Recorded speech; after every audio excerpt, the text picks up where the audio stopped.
I just want to go back to something that Jude said, and one of the tools that you guys have made it your own, really, is the whole concept of finding your true north. And Jude, you were saying that that's one of the things that you use, particularly when it's with the audience. Can each one of you kind of talk about what that means to you in finding your true north, and how has that particular tool really helped you, I think, some ways survive some of the mental, emotional anguish that you've had to actually go through for the last year? Anybody could talk about that, finding your true north, and what does that mean for you? And how do you use it?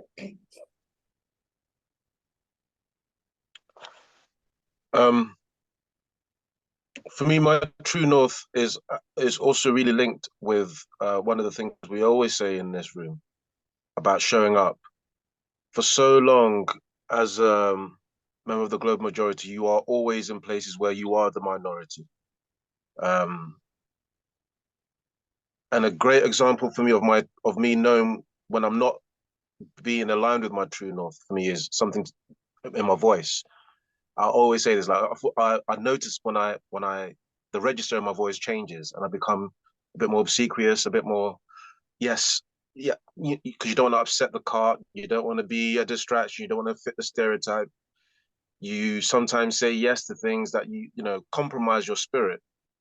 And true north for me is about the antithesis of all of that. Yeah. It's about being aware how you feel about something, and also saying, I'm going to be brave enough to stick with that feeling. Yes. We had an incident in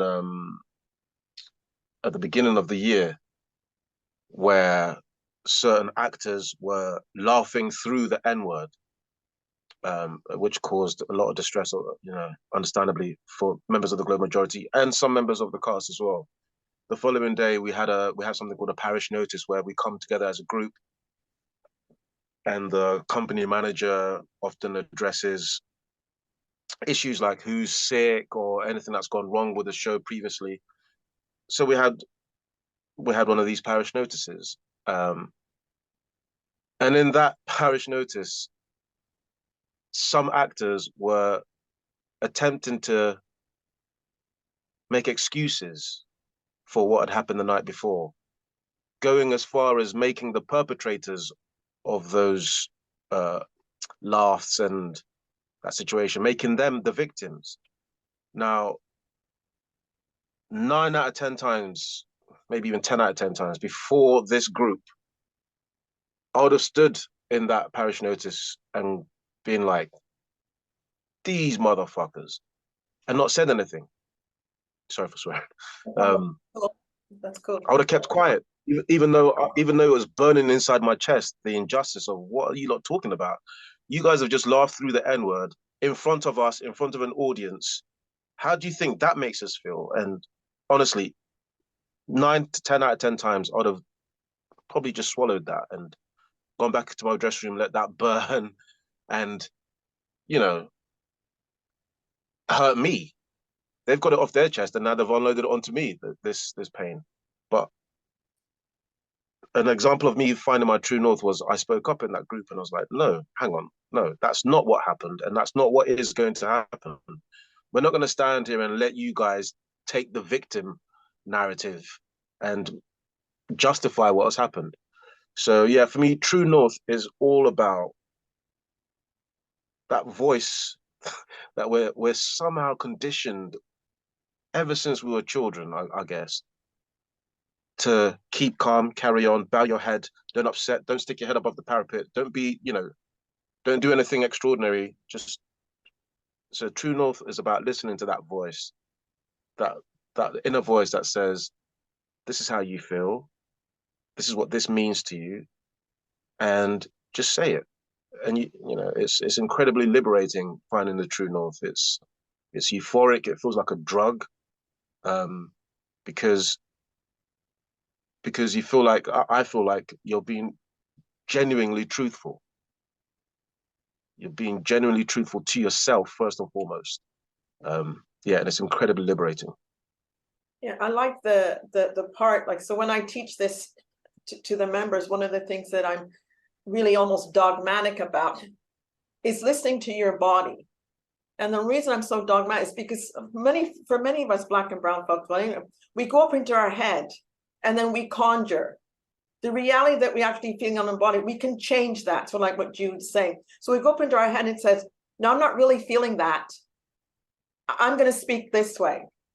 Even though our head is bowed, and in Jude's situation, his throat was constricted, his voice actually changed. And when we don't pay attention to that, we almost go into a make-believe situation, right? And I'm really insistent, like if you can feel so subtly where the voice changes, it gives you space to come back to where you really want to be. So Toy, if you wanted to speak, and T1 want to speak about how you've interpreted your true north and give an example of how that's worked for you.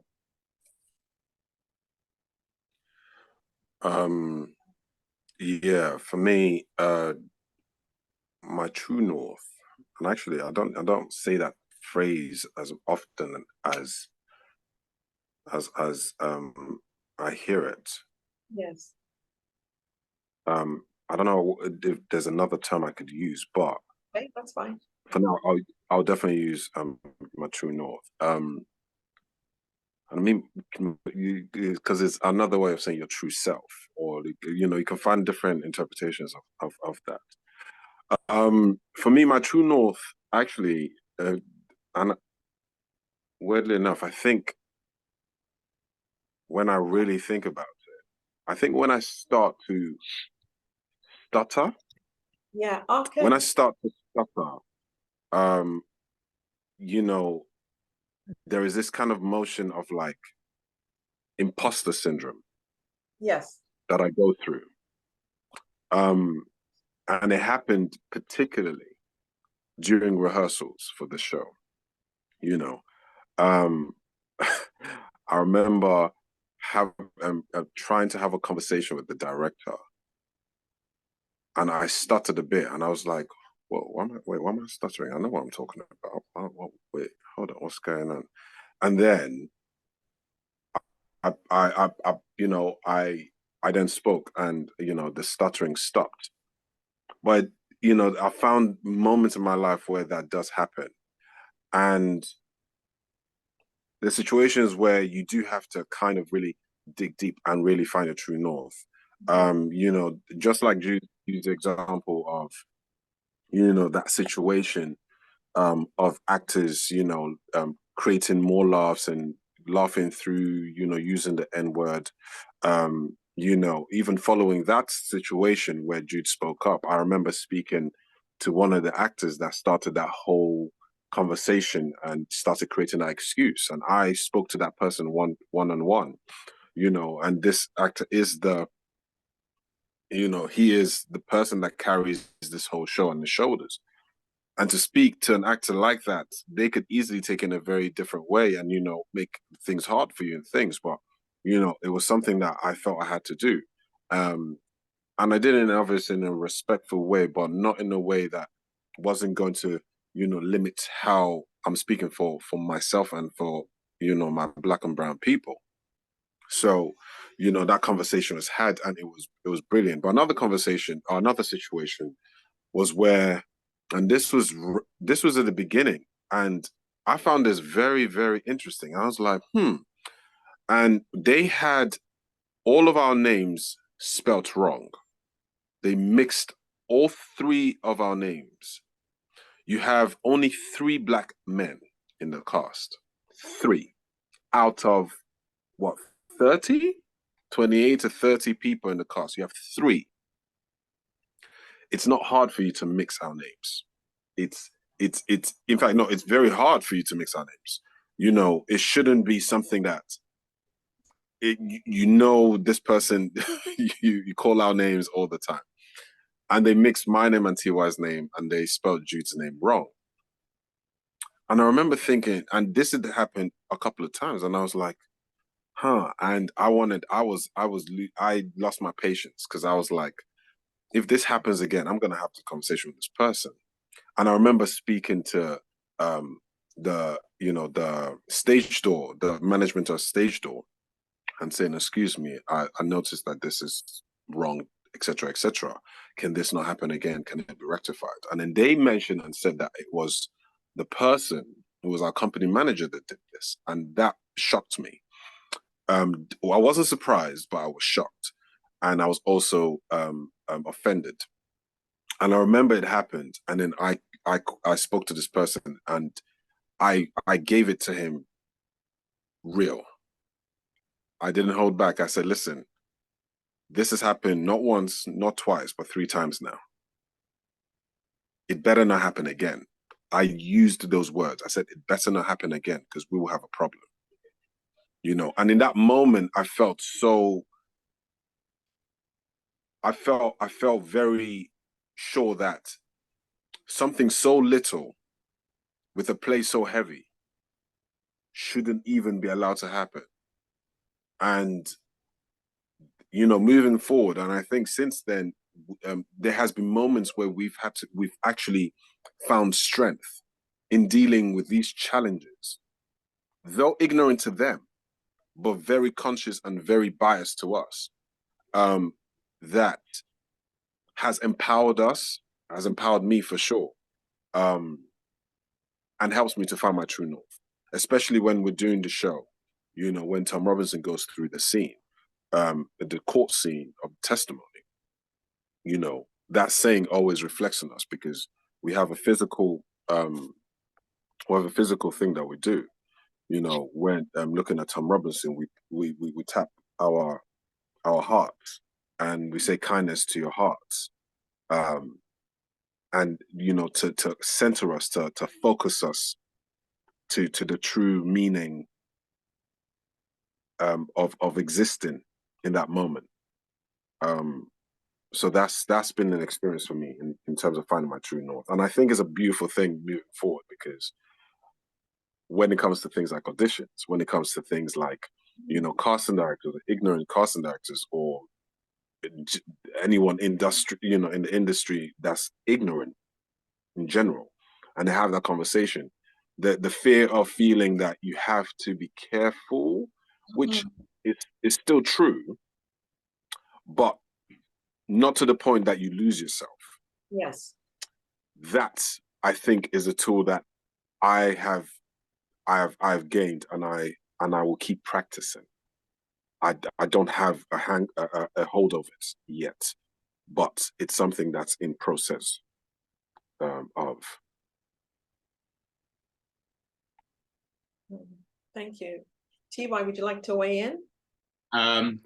Yeah, I think true north, and my true north, I think I'm 100% still at the stage in my life where I'm, you know, finding my true north. I think I'm not too big on astrology, but someone mentioned something along the lines of the Saturn returning when you get to that sort of that 27, 28 sort of period in your life, where it's like, okay, who really am I? Who am I as a person? What are all my values? You know, what do I want from life? So I think I'm going through that journey outside of the industry, just as a human being, and as well as within the industry. You know, this is kind of like my first big job. Now I've got like that sort of under my credit. Okay, how am I moving forward as an artist? What will I not do? Where am I going to find the strength to be like, that's not for me? And all of these sorts of different things. And I think what has been obviously on the circumstances as to why people have had to, you know, speak up against injustices and whatnot. I don't wish that they would have happened, but I think even observing people like Jude and people like Pamela and people like Katoya, and actually seeing them be like, no, that's not okay, and actually seeing them have the strength to confront all these different things is now giving me strength that hopefully now moving forward, should I ever actually be in the situation or circumstance where I'm like, okay, that's not okay, hopefully I'm going to be able to find that strength to actually speak up. Because like you were mentioning earlier, it's all in that body response. And you always feel when you're at that sort of moment where it's kind of like the crossroad, then I personally get like a tightness in my chest. I'm like, oh no, here we go again. And then I think often in those moments, I feel if I pacify myself, then that anxiety or that feeling, that tight chest will go away, when it's really the opposite. It's when you actually stand up for yourself, that's when you actually overcome it. Because if you keep pacifying yourself, then every time you're sort of in that in a similar situation, that feeling's just going to come up again because you're not actually getting to the root of why this anxiety keeps coming in, and that's because you're not following your true north. It's not because you're not being your true self in those situations. So I'd like to think, hopefully, you know, in the next sort of like few years and few months of my life, I'm just going to constantly, well, not constantly, obviously, I hope I don't, but every time I find myself in a situation where I'm given the option to really follow my true north, hopefully I'll take that, and then hopefully I'll build and I'll build and I'll build, and then I'll get to the point in my life. I don't know if you ever get there. I don't think that's, again, like Toya said, it's always a process of constantly working on yourself. When you get to new places that you've never been before, everything's changed, the stakes have changed. But I think being aware of your true north and what you're aiming for, you know, get yourself a set of values, refer back to those values, maybe even if it's something on a piece of paper that I have to constantly look at, because we've been ingrained, we've been conditioned a certain way.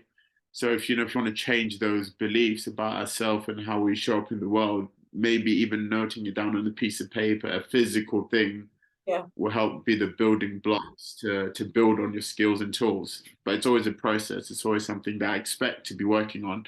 But I think, yeah, after seeing how these guys have showed up, I'm just going to try and show up as I am on the day, because that's all you can do.